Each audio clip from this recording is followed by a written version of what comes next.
Olá, meu nome é Bruna de Oliveira Magnani.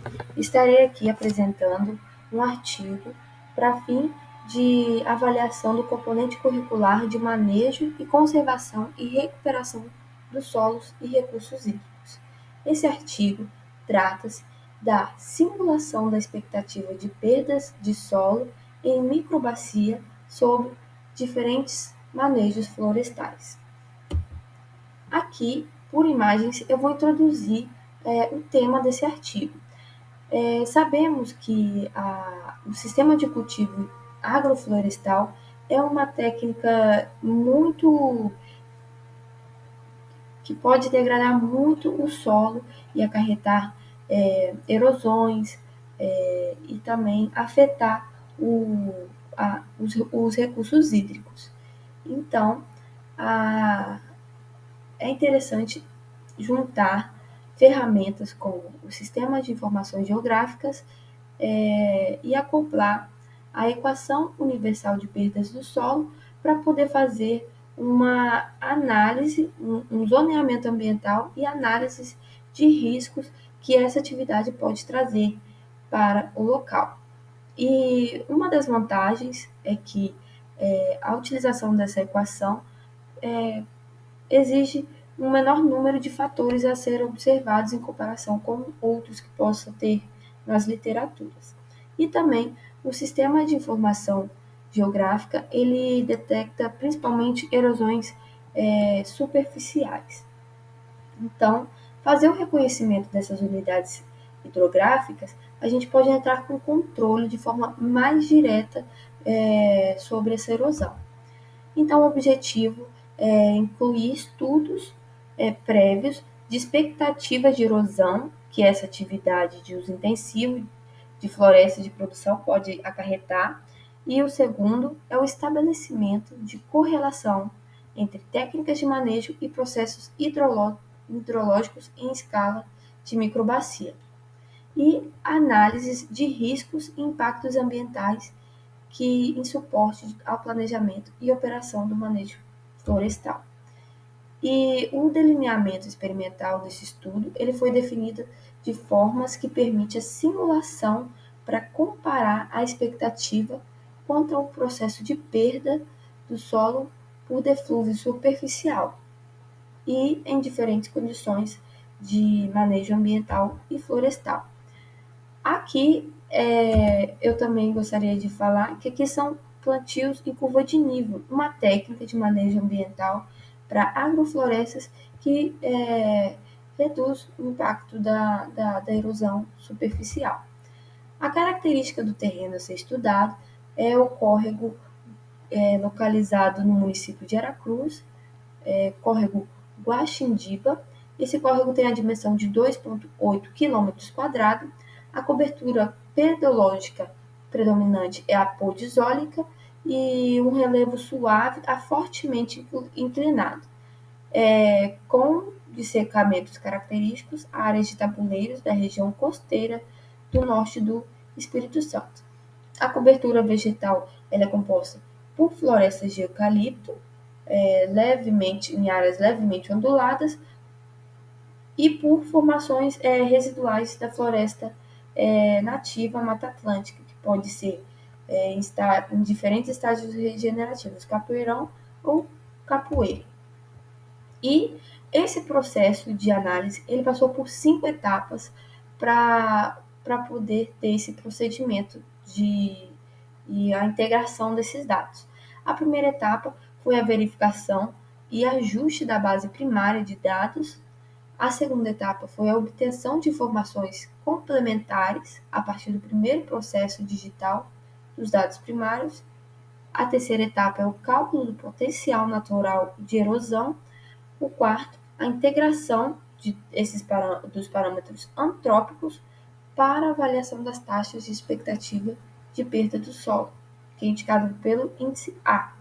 E o refinamento de procedimentos e de processamento de análise de dados, em especial a utilização da Equação Universal das Perdas do Solo, juntamente com o SIG. Essa etapa aqui, ela foi a verificação das escalas utilizando o mapeamento topográfico. A escala média foi de 1 para 2.500. E a gente tem que considerar que essa ampliação, essa captura de imagem em menores tamanhos e depois ampliação, pode ocorrer problemas de dimensionamento, porém é feito procedimentos para corrigir este erro. Pode ocasionar, então, com a utilização do SIG, esse pequeno detalhe, né, de erros de dimensões, mas tudo pode ser corrigido, efetuando ajustes. Na segunda etapa, foi gerado mapas de declividade e comprimento de vertentes, segundo a equação proposta por esse autor aqui em 1986. E os dados estão aqui, esses intervalos de declividade, o aspecto em graus de 0,45 e vai até 315, de 0 a 45 graus, e vai nesse intervalo até de 315 até 360. E na medida que o mapeamento podizólico da microbacia apresentou uma predominância de solos podizólicos, determinou o valor de K igual a 0,0586 toneladas por hectare.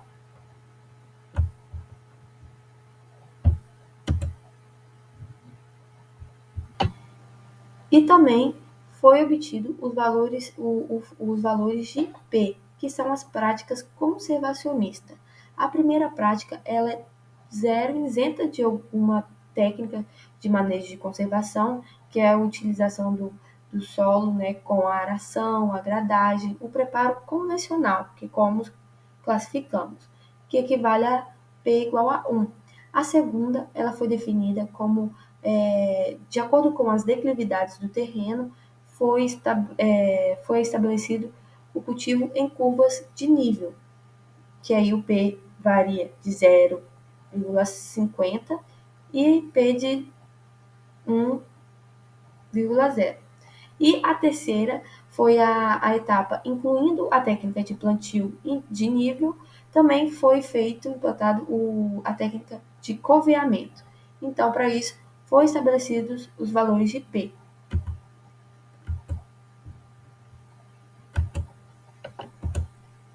Aqui é uma ideia sobre técnicas de coveamento no eucalipto.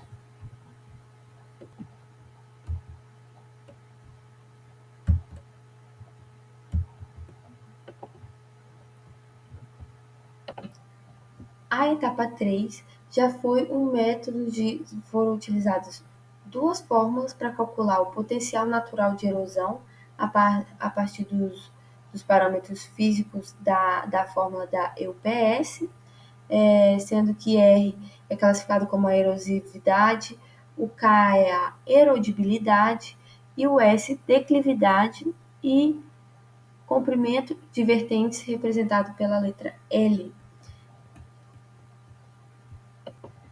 Com esses fatores, a gente consegue determinar o potencial natural de erosão.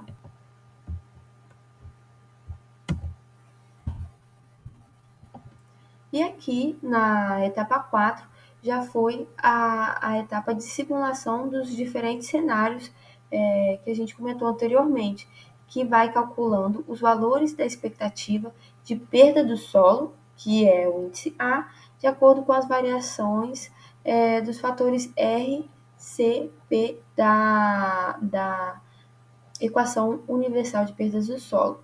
O cenário 1 ele é feito pelo cenário que não tem nenhuma técnica de conservação do solo.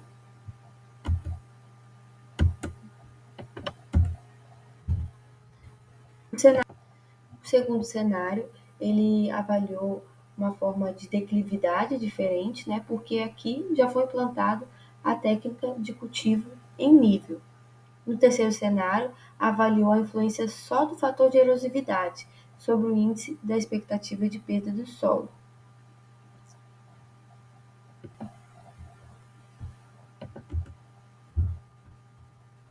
O cenário 4 foram considerados como potencial natural de erosão máxima e valores de P, que é o fator da prática conservacionista, correspondente ao sistema de plantio por coveamento, e inclui ainda valor específico para o fator C, que corresponde à cobertura floresta nativa.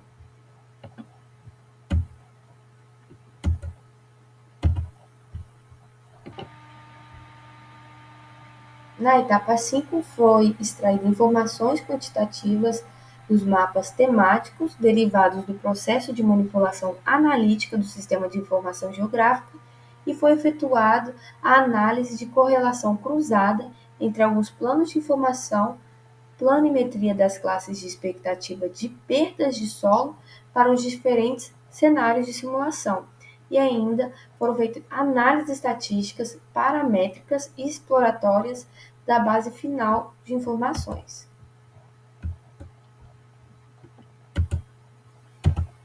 Aqui, a figura 1A indica que a participação percentual sobre a área da microbacia nas classes de potencial natural de erosão sofre uma influência significativa da erosividade. Não obstante, as diferenças observadas entre os valores de erosividade R máximo, médio e mínimo têm o potencial superior a 100%. O potencial mínimo indica a maior participação relativa desses valores. Ou seja, onde não há nenhum tipo de técnicas de manejo de conservação do solo, nesse tipo de cultivo há um grande potencial de erosão.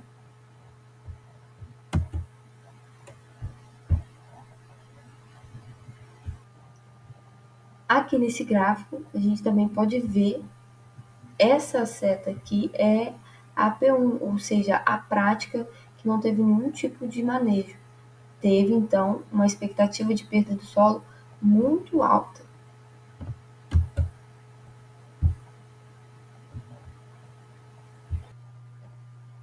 Essa imagem ela é a simulação da variação do fator C, que é o fator de uso e manejo do solo, e de máxima erosividade e ausência de práticas conservacionistas. E a influência relativa sobre o índice A. Então, entre as fases de plantio, que é representado por AP1, e desenvolvimento intermediário, representado por AI1, projetou uma redução de cerca de 25% quanto à planimetria das áreas mais críticas e registrou uma retração significativa das áreas classificadas como de expectativa de perda de solo alta a muito alta, representado pelas classes 6 e 8, e na fase de recobrimento final, representada por AF1, cerca de 65% da microbacia passou a ser classificada como área não crítica, apresentando então expectativas de perdas abaixo do limite tecnicamente aceitável. Então, a situação projetada, quando a vegetação atinge 60% de recobrimento do solo, implicou na inversão da posição entre as classes 2, 3 e 5. Então, a adoção de técnica de plantio em nível passa a ser notada de forma mais evidente nessa fase, quando ocorre um aumento significativo do valor absoluto de a classe 2 e redução da classe 3 e 5. Essa figura aí, ela mostra um cenário sobre como o fator C, que é o fator de uso e manejo do solo, e o fator P, que é o fator de prática conservacionista, pode influenciar sobre a expectativa de perda do solo.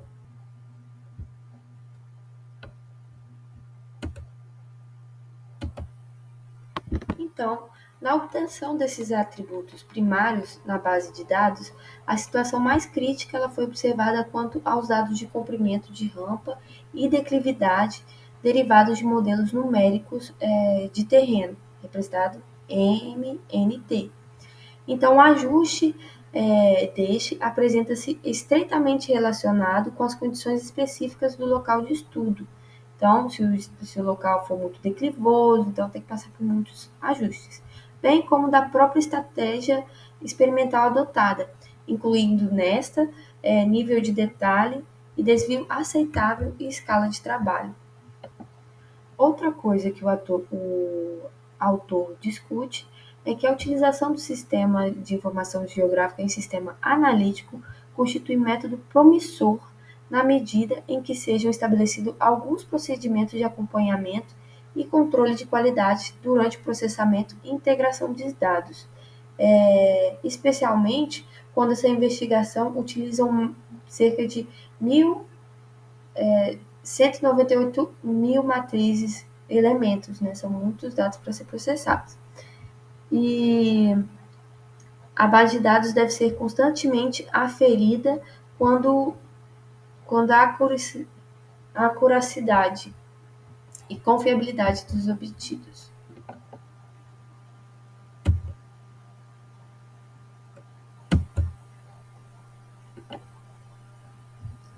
A aplicação, então, de modelos com a equação universal de perdas do solo forneceu uma base conceitual para o zoneamento preliminar e constituindo um instrumento analítico para a simulação de processos de perda do solo. Então, é necessário, todavia, conferir especialmente atenção à escala de generalização. As inúmeras possibilidades de integração permite, por exemplo, a avaliação e análise de risco de contaminação e desenvolvimento conceitual operacional de técnicas ótimas de manejo de unidades.